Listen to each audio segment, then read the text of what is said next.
Assalomu alaykum. Yoshlar telekanalida avtopatrul boshlandi. Dastlab dasturimizdan qaysi lavhalar o'rin olgani bilan tanishib oling. Qayerda ishlaysiz? Mahallada. Sayoq yurgan tayoq yeydi. Bu narsalarning oqibati sizni hattoki ma'muriy qamoqqa ham sabab bo'lishi mumkinligini bilasizmi?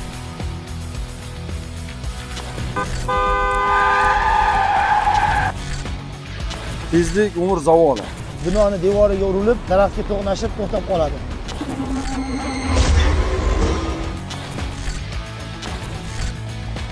Jami 13 nafar bolalarni olib ketayotganligi aniqlanib, tegishli tartibda qonuniy chora ko'rildi. Yurtdoshlarimizdan ogoh bo'lishlikni, hushyor bo'lishlikni va avtomashinani doim qulflayverishni so'rab qolamiz. Mavzular bilan tanishib oldingiz. Ko'rdingizki, masala jiddiy va mana shu jiddiy mavzularga birin-ketin to'xtalamiz. Hozir e'tiboringizga Toshkent viloyatida o'tkazilgan reyd jarayonlarini namoyish etamiz.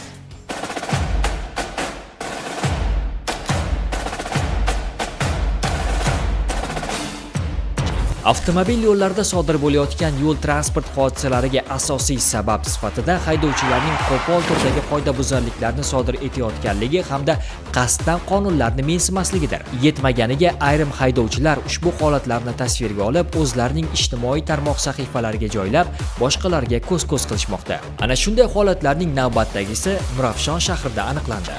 Xabaringiz bor, Instagram ijtimoiy tarmoqlarda tarqalayotgan videolar yo'l harakati xavfsizlik xizmat xodimlari tomonidan doimiy, ya'ni tahlil qilib boriladi. Navbatdagi, ya'ni profilimiz egasi doimiy ravishda poygalar uyushtirib, ya'ni ushbu poygalarni videoga olib, ijtimoiy tarmoqlarga muntazam ravishda joylab borayotganligi aniqlandi.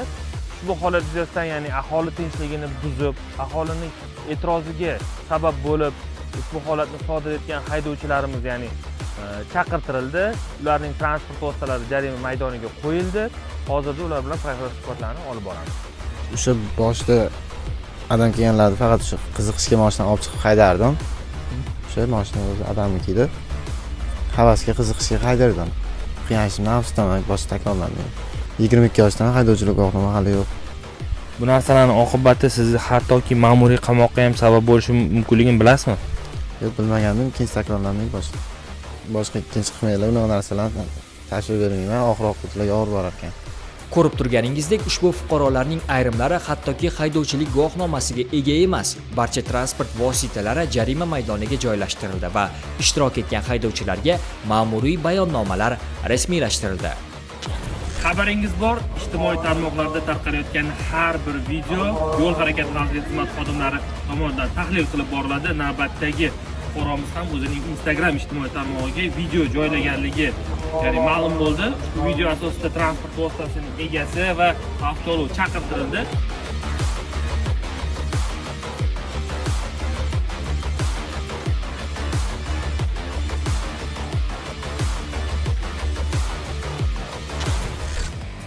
Toshkent viloyati hududida sodir bo'layotgan avtohalokatlar, transport vositalari bilan bog'liq jinoyatlarning oldini olish maqsadida bir qator profilaktik reydlar olib borilmoqda. Bo'ka tumanidagi jarayonlarga e'tibor qaratamiz. Hozirgi kunda haydovchilar tomonidan o'z avtomobiliga tegishli bo'lmagan davlat raqam belgilarini taqib yurish holatlari uchramoqda. Bunda fuqarolar tomonidan eski yoki yaroqsiz holga kelgan, shuningdek, ishonchnoma orqali boshqa shaxslarga berib yuborilgan avtomobillarning davlat raqam belgilarini yechib, o'z avtomobillariga taqib harakatlanishyapti. Ko'zlangan maqsad esa radarlar orqali belgilangan jarimalardan qochishdir. Reydlar davomida ana shunday haydovchilardan biri aniqlandi. Toshkent viloyati Bo'ka tumanida tungi kuchaytirilgan reyd tadbirlari vaqtida oq Jiguli VAZ 21011 rusumli transport vositasi haydovchisi to'xtatilganda transport vositasining davlat raqam belgisi boshqa VAZ 21011 yashil rangli transport vositasiga tegishliligi aniqlandi. Ushbu transport vositasining nomerini hurmatli haydovchi qayerdan olgansiz? Bu nomerda uyda turib, shuni taqib oldim. Bu mashinaning nomeri boshqa nomer, aslida boshqa mashinaning nomerini taqib olgansiz. Ha, to'g'ri. Haydovchilar tomonidan sodir etilayotgan qoidabuzarliklar uchun jarimalarni belgilashdan ko'zlangan maqsad fuqaro o'ziga xulosa qilgan holda kelajakda ushbu qoidabuzarliklarni takror sodir etmasligidir. Lekin ko'plab haydovchilar belgilangan jarimalarni pisand qilmasdan, o'z vaqtida to'lamasdan yana avtomobil boshqarmoqda. Bo'ka tumani tungi reyd xavfsiz hudud tadbiriga jalb qilingan vaqtimda 10B205Q Nexia yo'lovi avtoyo'lovi tekshirish maqsadida to'xtatilganda transport vositasi qidiruvdaligi majburiy sug'urta polisi o'tib ketganligi aniqlandi. Majburiy sug'urta polisiga chora ko'rib, qidiruv holati bo'yicha transport vositasi vaqtincha jarima maydoniga qo'yiladi. Bo'ka tumani reyd tadbiri davomida tekshirish maqsadida to'xtatilganda haydovchining transport vositasi qidiruvdaligi uchun transport vositasi vaqtinchalik jarima mo'ljaliga qo'yildi. Bosh rusumli davlat raqam belgisi 10S138TA bo'lgan avtotransport vositasi to'xtatib tekshirilganda muddatdan o'tgan qarzdorligi borligi aniqlandi hamda vaqtincha avtotransport vositasi jarima maydoniga qo'yildi. To'lamasliklari oqibatida esa ularning avtomobillari majburiy ijro byurosi tomonidan qidiruvga qo'yilyapti. Yuqoridagi holatlar bo'yicha barcha transport vositalari qonuniylikni ta'minlash maqsadida jarima maydoniga joylashtirildi. Avtomobil yo'llarida sodir bo'layotgan yo'l transport hodisalari tahlil qilinganda aksariyat holatlar kunning ikkinchi yarmida, ya'ni tungi vaqtda sodir bo'layotganligi qayd etildi. Shu sababli ushbu ko'ngilsiz holatlarning oldini olish maqsadida aynan tungi vaqtda nazorat profilaktik reyd tadbirlari tashkil etilmoqda. Navbatdagi reyd tadbirlari Toshkent viloyatining O'rta Chirchiq tumanida o'tkazildi. Reyd jarayonlarida yo'l patrul xizmati inspektorlari tomonidan bir qator qoidabuzarliklar uchun avtomobillar jarima maydoniga qo'yildi.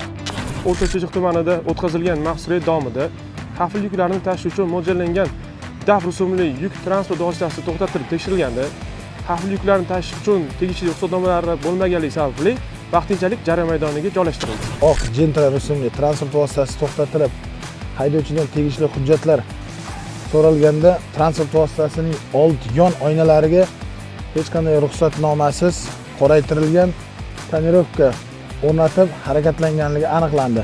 Haydovchiga nisbatan ma'muriy javobgarlik to'g'risidagi kodeksning 126-moddasiga asosan ma'muriy bayonnoma rasmiylashtirib, transport vositasi jarima maydoniga qo'yildi. Transport vositasini mast holda boshqarib, harakat ishtirokchilari hayotini xavf ostiga qo'ygan haydovchilar ham uchradi. O'rta Chirchiq tumanida olib borilgan reydlar davomida Matiz rusumli transport vositasi to'xtatilganini ko'rdik. Yo'l patrul xizmati inspektoridan so'radik, nima bo'ldi voqea? Voqea O'rta Chirchiq tumani Darxan MFida reyd tadbiri davomida tekshirish maqsadida 10.947 KB transport vositasi to'xtatilgan vaqtda haydovchilik olmasi yo'qligi va og'iz bo'shlig'idan spirtli ichimlik hidi aniqib turganligi uchun ikki xodim ishtirokida tibbiy ko'rikka taklif qilgan vaqtimizda tushuntirish xati yozib berdilar. Haqiqatan mana o'zlari 200 gram piva spirtli ichimlikni iste'mol qilgan ekan. Siz baribir hozir hushyor holatda emassiz. Yo'ldan nimadir chiqib qolsa, ko'rish manaqangiz ham, qobiliyatingiz ham sal pasayadi ichkilik payt. Shuning uchun shu narsalarning oqibatida kimdir o'lib ketishi mumkin. O'sha narsa bo'lmasligi uchun bu narsa bo'yicha biz mana reydni tashkil qilyapmiz. O'tkazilgan reydlar davomida 100 dan ortiq transport vositalari jarima maydoniga qo'yildi. Bu kabi profilaktik reyd tadbirlari viloyatning boshqa tuman shaharlarida ham davom ettirilmoqda.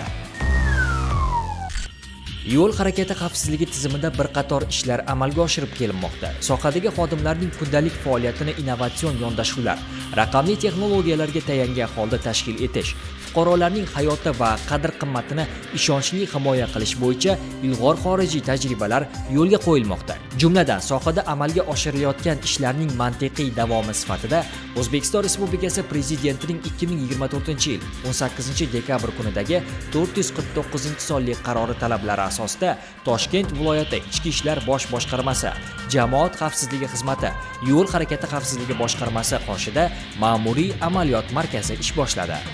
Toshkent viloyati Nurafshon shahrida O'zbekiston Respublikasi Prezidentining 2024-yil 18-dekabrdagi 449-sonli qarori asosida ma'muriy amaliyot markazi tashkil etildi. Ushbu ma'muriy amaliyot markazida yo'l harakati qoidalarining buzilishi bo'yicha bevosita ma'muriy huquqbuzarliklar hamda maxsus avtomatlashtirilgan foto-video qayd etish moslamasi orqali aniqlanadigan huquqbuzarliklar markazlashgan holda ko'rib chiqiladi. Ushbu markazimizda fuqarolar uchun barcha qulayliklar yaratilgan bo'lib, ular o'zlarining qoidabuzarliklari bo'yicha hech qanday to'sqinliklarsiz ma'lumot olishlari mumkin. Ushbu markazda viloyat avtomobil yo'llarida sodir etilgan huquqbuzarliklar belgilangan tartibda ko'rib chiqilib, qaror qabul qilinadi. Shuningdek, bir vaqtning o'zida jismoniy va yuridik shaxslarning yo'l harakati qoidalari buzilishi bilan bog'liq ma'muriy huquqbuzarliklari to'g'risidagi ishlari bo'yicha murojaatlarni yagona darcha Open Space tamoyillari asosida ko'rib chiqish imkoniyati mavjud. Ma'muriy amaliyot markazi viloyat yo'l harakati xavfsizligi binosidan alohida bo'lib, fuqarolar hech qanday to'siqlarsiz kirish imkoniyatiga ega. Sohada yaratilayotgan bu kabi imkoniyatlar va qulayliklar fuqarolarning roziligi va osoyishtaligini ta'minlash uchun xizmat qiladi.